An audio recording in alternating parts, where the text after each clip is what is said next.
नमस्कार, बायजूस आईएएस हिंदी में आपका स्वागत है। प्रस्तुत है दैनिक समाचार विश्लेषण। सत्र को प्रारंभ करने से पहले एक महत्वपूर्ण उद्घोषणा। बायजूस आईएएस के द्वारा कल यानी 4 सितंबर 2021 से सुबह 9:30 से 11:30 बजे यूपीएससी प्रारंभिक परीक्षा के संदर्भ में एक महत्वपूर्ण करंट अफेयर्स के कोर्स को प्रारंभ किया जा रहा है। इस करंट अफेयर्स की क्लासेस में भारतीय राज्य व्यवस्था, अर्थव्यवस्था, पर्यावरण और पारिस्थितिकी, अंतर्राष्ट्रीय संबंध, समाचारों में महत्वपूर्ण स्थान, महत्वपूर्ण रिपोर्ट और सूचकांक के साथ ही सरकारी योजनाएं, विज्ञान और प्रौद्योगिकी आदि पर करंट अफेयर्स के संदर्भ में यूट्यूब लाइव क्लासेस का आयोजन किया जाएगा। इसके तहत जून 2020 से अगस्त 2021 तक के करंट अफेयर्स को कवर किया जाएगा और इसमें परीक्षा रणनीति के संदर्भ में एक विशेष सत्र का भी आयोजन किया जाएगा। आप इन क्लासेस को बायजूस आईएएस चैनल पर बिल्कुल निःशुल्क प्राप्त कर सकते हैं, जिसके तहत आप भारत के सर्वश्रेष्ठ आईएएस शिक्षकों के द्वारा कक्षाओं को प्राप्त कर सकते हैं। इस प्रकार आपको कल यानी सुबह 9:30 बजे से इन क्लासों को प्राप्त करना है और इसके लिए आप बायजूस आईएएस हिंदी चैनल को सब्सक्राइब करना ना भूलें। सत्र के विषय आपके समक्ष हैं। आज के सत्र में हम चर्चा करेंगे हिमालयी बांध और पारिस्थितिकी, अफगानिस्तान का भविष्य और संयुक्त राष्ट्र, अफगानिस्तान, पाकिस्तान और डूरंड रेखा तथा क्रेडिट के अकादमिक बैंक पर। सत्र के अंत में हम मुख्य परीक्षा अभ्यास प्रश्न की चर्चा करेंगे, जिससे संबंधित उत्तर संरचना भी हम आपको देंगे।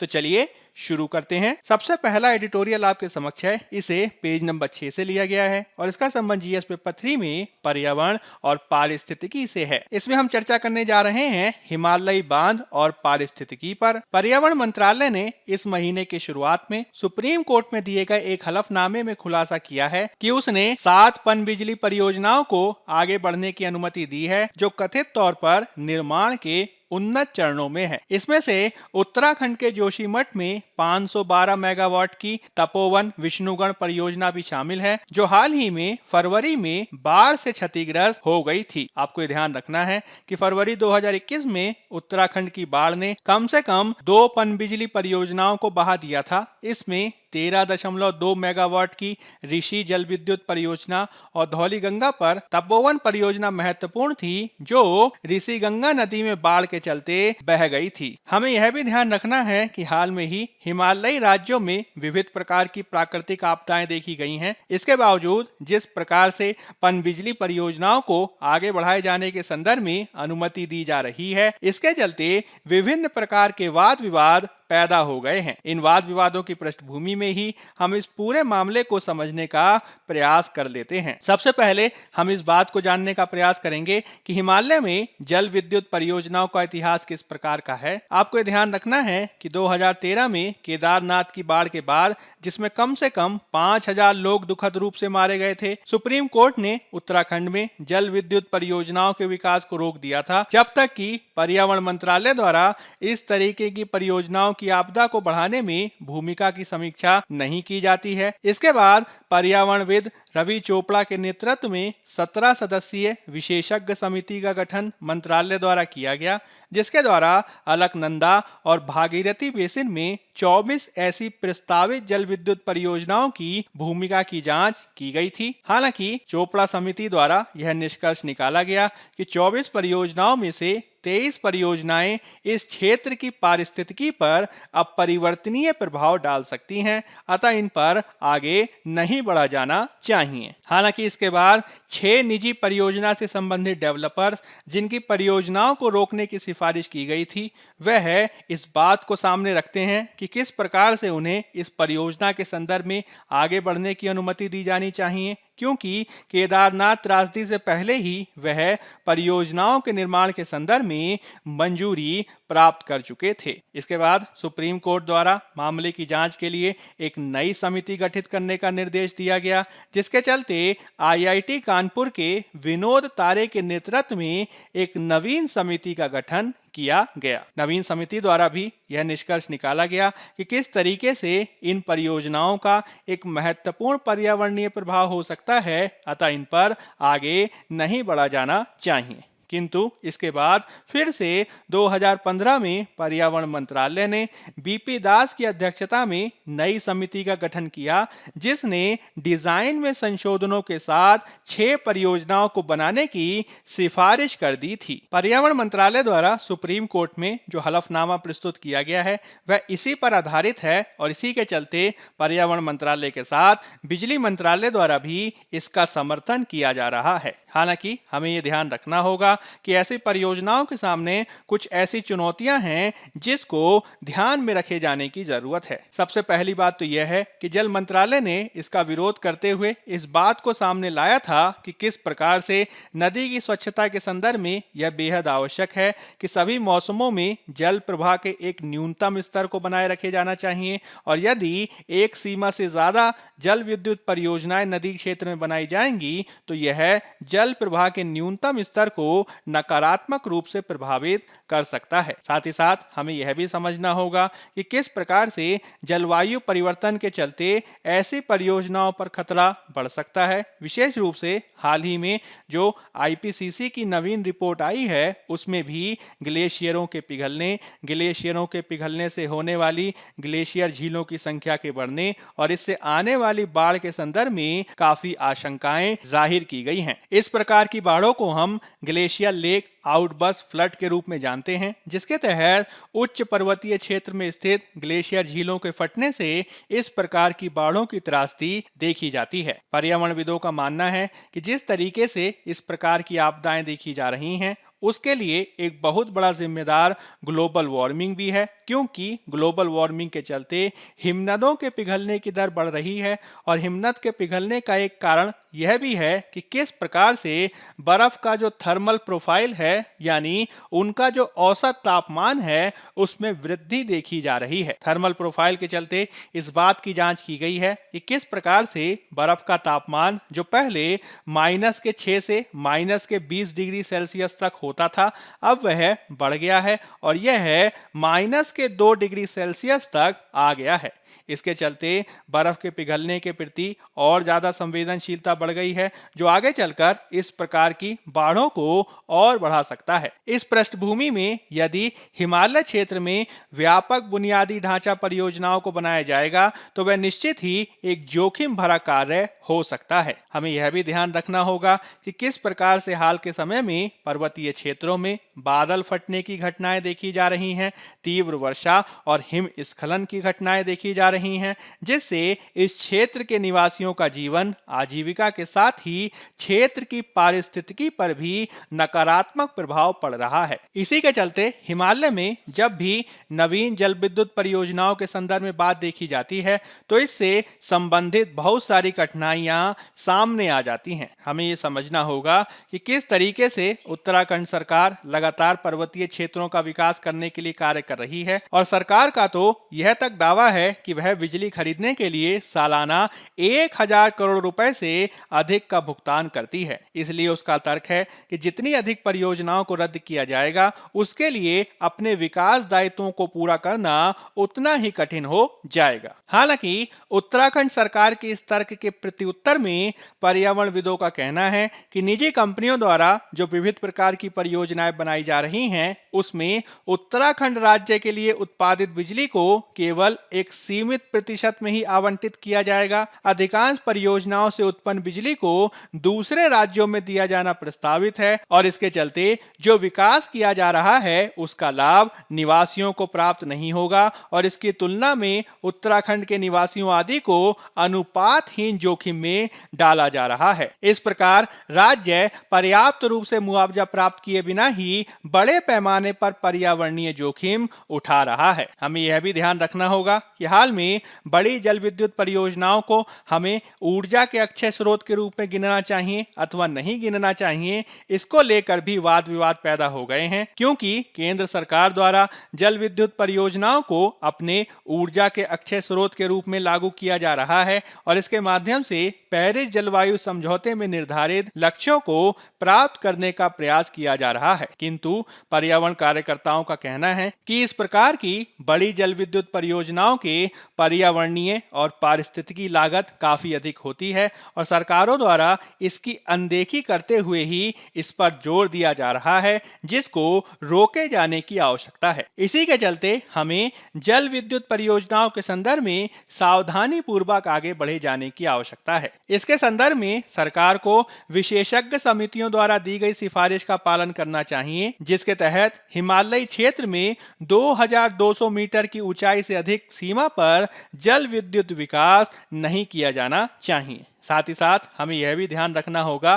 कि हाल के वर्षों में सौर ऊर्जा की लागत में 90% से अधिक की कमी देखी गई है, तो हमें इसका विकास किए जाने की जरूरत है और इसकी तुलना में हमें किसी प्रकार की नवीन यानी ग्रीनफील्ड जल विद्युत परियोजनाओं का समर्थन नहीं किए जाने की आवश्यकता है। साथ ही साथ हमें पहले से निर्मित किए गए बांधों का भी बेहतर पर्यावरण प्रभाव मूल्यांकन करना होगा और इसमें हमें यह भी कोशिश करनी होगी कि हम पर्वतीय क्षेत्रों में सतत प्रकार के पर्यटन को आगे बढ़ावा दें और अनियोजित प्रकार के नगरीकरण को बढ़ाने से बचें। हमें यह भी ध्यान रखना होगा कि जिस प्रकार से पर्वतीय क्षेत्रों में निर्वनीकरण किया जा रहा है, इससे बचने की आवश्यकता है और मुख्य रूप से एक सतत जीवन शैली के आधार पर ही कार्य किए जाने की आवश्यकता है। अब हम बात कर लेते हैं पेज नंबर 6 में दिए गए एक अन्य एडिटोरियल की, जिसका संबंध जीएस पेपर 2 में आईआर से है। इसमें हम बात करेंगे अफगानिस्तान के भविष्य और संयुक्त राष्ट्र पर। हाल ही में संयुक्त राष्ट्र सुरक्षा परिषद यूएनएससी के द्वारा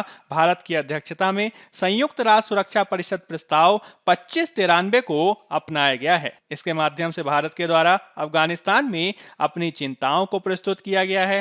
साथ ही साथ अफगानिस्तान में मानवाधिकारों का सम्मान किए जाने पर भी बल दिया गया है। हमें ध्यान रखना होगा कि मुख्य रूप से इस प्रस्ताव को अमेरिका, यूनाइटेड किंगडम और फ्रांस का समर्थन हासिल हुआ है। हालांकि रूस और चीन द्वारा प्रस्ताव के पक्ष में मतदान किए जाने के स्थान पर वे अनुपस्थित रहे हैं। हालांकि हमें यह भी समझना होगा कि इस प्रस्ताव की आलोचना इस आधार पर की जा रही है कि हम प्रस्ताव के द्वारा तालिबान के मानवाधिकारों के प्रति संदिग्ध इतिहास और जबरन सत्ता पर कब्जा किए जाने के संदर्भ में उनकी आलोचना नहीं कर रहे हैं और जिस प्रकार से बिना किसी विरोध के इस प्रस्ताव को पारित कर दिया गया है, वह एक प्रकार से तालिबान की सत्ता को ही वैधानिकता देने के समान देखा जा रहा है। यह इस तथ्य के बावजूद है कि अभी भी हम तालिबान की वास्तविक मंशाओं के बारे में नहीं जानते हैं। हमें यह भी देखना बाकी है कि तालिबान द्वारा भविष्य में जो सरकार गठित की जाएगी, क्या वह समावेशी सरकार होगी अथवा नहीं। यही कारण है कि भविष्य में तालिबान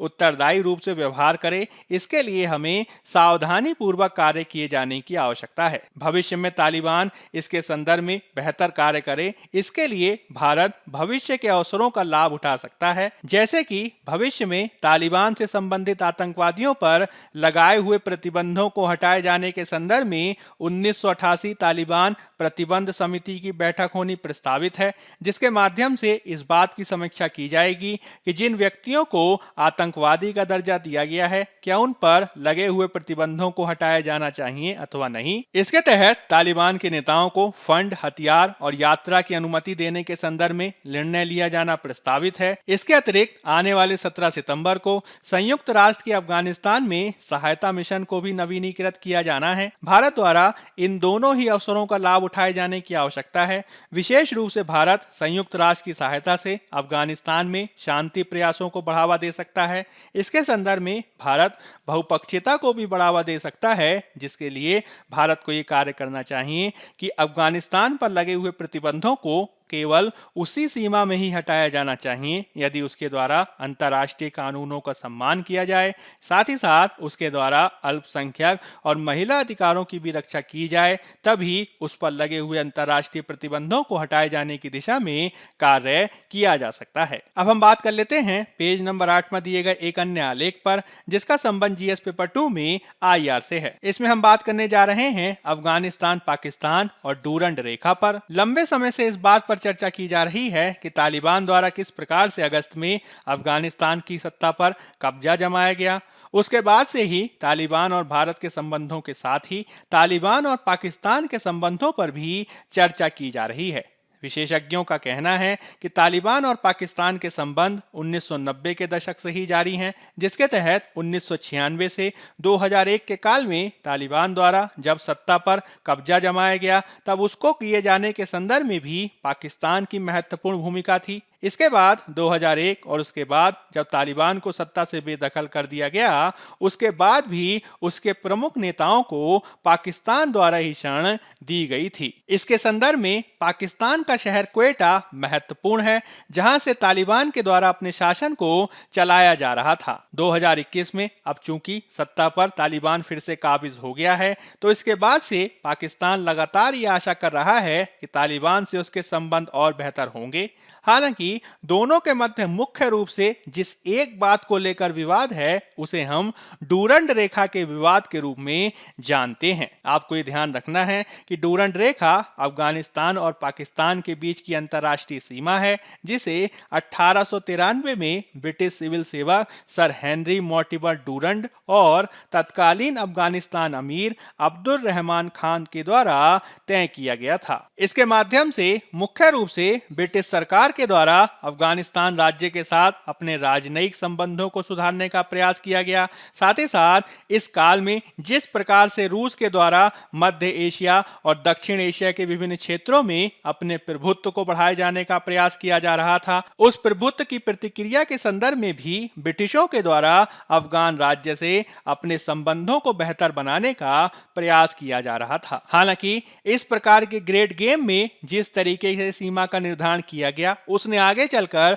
बहुत सारे विवादों को भी जन्म दे दिया था। जैसे कि यह रेखा पश्तूनों की गृह भूमि से होकर गुजरने लगी, जो निर्जातीय पश्तूनों और बलीचों को विभाजित करती है, जो सीमा के दोनों किनारों पर निवास करते हैं। इसी के चलते पश्तूनों के द्वारा इस सीमा को माने जाने के संदर्भ में काफी चिंताएं जाहिर की जाती रही हैं। आपको यह भी ध्यान रखना है कि सीमा के पाकिस्तान पक्ष में उत्तर पश्चिमी सीमांत प्रांत अवस्थित है, जिसे 2010 में खैबर पख्तूनवा के नाम से जाना जाने लगा है। हमें यह भी ध्यान रखना होगा कि 1919 की एंग्लो अफगान संधि के द्वारा इस लाइन को संशोधित किया गया था और इसको 100 वर्षों के लिए लागू किया जाने वाला था, किंतु 1999 में इसे नवीनीकृत नहीं किया गया था। इस डूरंड रेखा को आप इस चित्र में भी देख सकते हैं, जिसके तहत लाल रंग से दिखाई जाने वाली रेखा को डूरंड रेखा के रूप में जाना जाता है। हालांकि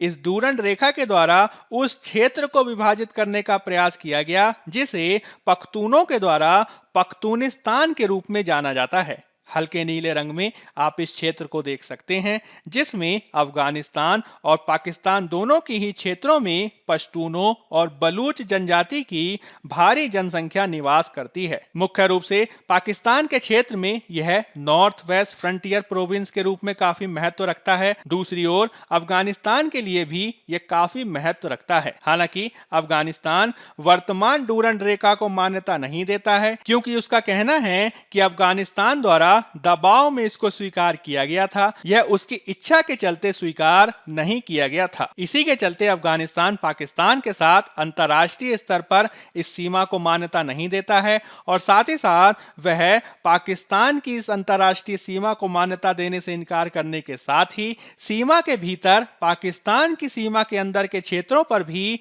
क्षेत्रीय दावा करता है, जो पाकिस्तान के क्षेत्रफल का लगभग 60% तक हो सकता है। जब 1947 में भारत और पाकिस्तान की स्थापना की जा रही थी, उस समय भी अफगानिस्तान के द्वारा ये मांग की गई थी कि पाकिस्तान में रहने वाले पश्तूनों को आत्मनिर्णय का अधिकार दिया जाना चाहिए। हालांकि पाकिस्तान और ब्रिटेन ने इस मांग को ठुकरा दिया था। पाकिस्तान का दावा है कि चूंकि वह ब्रिटिश भारत का उत्तराधिकारी राज्य है, इसी के चलते अफगानिस्तान के साथ जो उसे सीमा रेखा मिली है वह विरासत वाली सीमा रेखा है और इसी के चलते वह इसे मान्यता प्रदान करता है। किंतु चूंकि अफगानिस्तान के द्वारा इसे मान्यता प्रदान नहीं की जाती है, इसी के चलते पाकिस्तान और अफगानिस्तान के बीच के प्रमुख समस्या क्षेत्रों में से इसे एक माना जाता है। अफगानिस्तान का यह भी दावा है कि 1919 में जो संधि की गई थी उसे 1999 1999 में नवीनीकृत किया जाना था। चूंकि इसे नवीनीकृत नहीं किया गया, इसी के चलते यह मात्र 100 साल की समय सीमा तक के लिए ही मान्य था, और चूंकि 100 साल की समय सीमा अब पार हो गई है, इसलिए अफगानिस्तान को अब इससे संबंधित क्षेत्रों पर भी नियंत्रण हासिल किया जाना चाहिए। यानी अफगानिस्तान अब यह दावा कर रहा है कि 1999 में जो क्षेत्र उसके पास वापस आ जाने चाहिए थे, अब उनको वापस किया जाना चाहिए, क्योंकि डूरंड रेखा समझौता केवल 100 वर्षों के लिए ही था। इस प्रकार से भले ही डूरंड रेखा को अंतर्राष्ट्रीय स्तर पर मान्यता प्राप्त हो, अफगानिस्तान की वर्तमान सरकार भी इसे मान्यता नहीं देती है, और इसी के चलते डूरंड रेखा भविष्य में पाकिस्तान तालिबान संबंधों में चुनौती खड़ी कर सकती है। यदि हम इसके संदर्भ में भारत की स्थिति के बारे में बात करें, तो भारत की चिंता विशेष रूप से तालिबान और पाकिस्तान के मध्य संभावित प्रगाढ़ संबंधों के संदर्भ में है। हालांकि तालिबान अभी इसके संदर्भ में खुले तौर पर पाकिस्तान का समर्थन नहीं कर रहा है। विशेष रूप से कश्मीर के मुद्दे पर हाल ही में तालिबान के प्रवक्ता द्वारा इसे भारत और पाकिस्तान के मध्य का आंतरिक मसला बताया गया, और अफगानिस्तान की धरती का प्रयोग इसके संदर्भ में न किए जाने की बात कही गई। वास्तव में तालिबान इस समय स्वयं को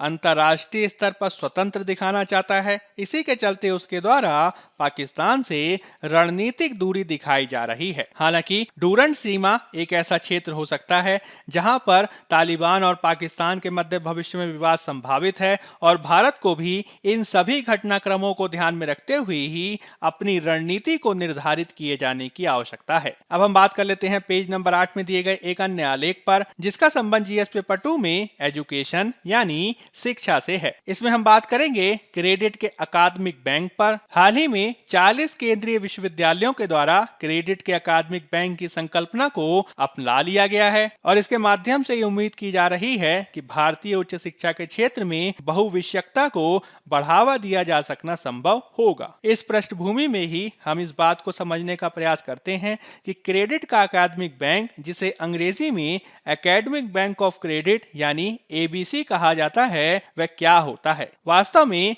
क्रेडिट का अकादमिक बैंक एक प्रकार का वर्चुअल स्टोर हाउस है, जो एक छात्र के अकादमिक क्रेडिट का रिकॉर्ड सुरक्षित रखेगा। इसे नेशनल एकेडमिक डिपॉजिटरी की तर्ज पर तैयार किया गया है। यह एक वाणिज्यिक बैंक के रूप में कार्य कर सकता है, जहां छात्र ग्राहक होंगे, और एबीसी इन छात्रों को कई सेवाएं प्रदान कर सकता है। इसके तहत छात्रों को अकादमिक बैंक खाता खोलना होगा, और प्रत्येक धारक को एक विशिष्ट आईडी भी देने की योजना है। इसके तहत छात्रों के अकादमिक खातों में उच्च शिक्षण संस्थाओं द्वारा छात्रों को उनके द्वारा किए जा रहे पाठ्यक्रमों के लिए क्रेडिट दिए जाने की योजना बनाई गई है। हालांकि एबीसी छात्रों से सीधे किसी भी क्रेडिट कोर्स दस्तावेज को स्वीकार नहीं करेगा, अपितु इसके लिए संस्थानों द्वारा ही इसे छात्रों के खाते में जमा किया जाना संभावित है। यदि हम एबीसी के कार्यों के बारे में बात करें, तो एबीसी छात्रों के शैक्षणिक खातों को खोलने,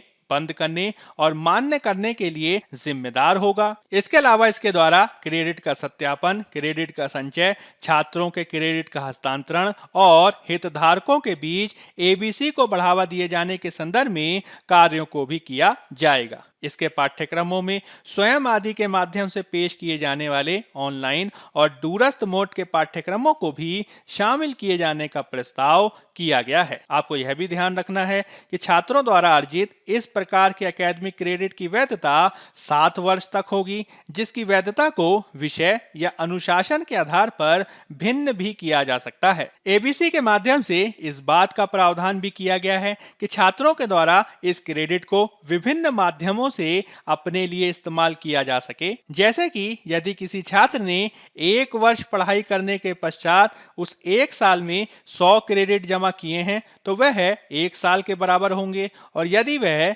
1 साल के बाद ड्रॉप आउट करने का निर्णय लेता है और ड्रॉप आउट करने के बाद यदि वह फिर से जुड़ने का फैसला करता है, तो वह इस 100 क्रेडिट को भुना सकता है, जिसके तहत वह दूसरे वर्ष में सीधे किसी भी विश्वविद्यालय में प्रवेश ले सकता है और 7 साल के भीतर वह इसका प्रयोग कर सकता है। इसी के तहत हम इसके लाभ को भी देख सकते हैं, क्योंकि यह एबीसी की व्यवस्था उच्च शिक्षा में बहुविषयकता को बढ़ावा दे सकती है, समग्र शिक्षा की संकल्पना को आगे बढ़ा सकती है और इसके माध्यम से छात्रों को मल्टीपल एग्जिट और मल्टीपल एंट्री की सुविधा भी दी जा सकती है। इससे यह भी उम्मीद की जा रही है कि छात्र एक डिग्री या पाठ्यक्रम का अध्ययन करने के बाद किसी दूसरी डिग्री या पाठ्यक्रम में भी अध्ययन कर सकते हैं, जिससे उन्हें लचीलापन हासिल होगा और यह लचीलापन संस्थानों के बीच भी देखा जा सकता है, जिसके तहत छात्र एक संस्थान से दूसरे संस्थान में स्थानांतरित हो सकते हैं और इसके तहत अपने क्रेडिट का भी हस्तांतरण करवा सकते हैं। अब हम बात कर लेते हैं मुख्य परीक्षा अभ्यास प्रश्न की। हाल में जल विद्युत परियोजनाएं जोखिम भरी क्यों हैं? पर्यावरण मंत्रालय के हालिया सुप्रीम कोर्ट हलफनामे की पृष्ठभूमि में चर्चा करें। 15 अंक 250 शब्द। दूसरा प्रश्न है, तालिबान पाकिस्तान संबंधों की पृष्ठभूमि में डूरंड रेखा पर दोनों के वाद विवाद को स्पष्ट करें। 15 अंक 250 शब्द। पहले उत्तर की संरचना की भूमिका में आप जल विद्युत परियोजनाओं का सामान्य परिचय देंगे और इसके मुख्य भाग में आप जल विद्युत परियोजनाओं के संदर्भ में पर्यावरण मंत्रालय के हालिया सुप्रीम कोर्ट हलफनामे की चर्चा करेंगे और हिमालय में जल विद्युत परियोजनाओं के इतिहास को भी संक्षेप में स्पष्ट करेंगे। फिर आप इसके संदर्भ में चुनौतियों और निवारण उपायों की व्याख्या करेंगे और इसमें आप उपयुक्त सुझावों को भी प्रस्तुत करेंगे। अंत में आप उपयुक्त सकारात्मक निष्कर्ष देते हुए अपने उत्तर को पूर्ण करेंगे। दूसरे उत्तर की संरचना की भूमिका में आप तालिबान पाकिस्तान संबंधों का संक्षिप्त परिचय देंगे। फिर आप मुख्य भाग में डूरंड रेखा की स्थिति को स्पष्ट करेंगे, इसकी ऐतिहासिकता और विवाद की व्याख्या करेंगे और इसके संदर्भ में भारत की स्थिति को भी स्पष्ट करेंगे। इसमें आप अपनी तरफ से कुछ सुझाव भी दे सकते हैं और अंत में एक उपयुक्त सकारात्मक निष्कर्ष प्रस्तुत करते हुए अपने उत्तर को पूर्ण करेंगे। बायजूस आईएएस हिंदी के आज के अंक पे फिलहाल इतना ही। धन्यवाद।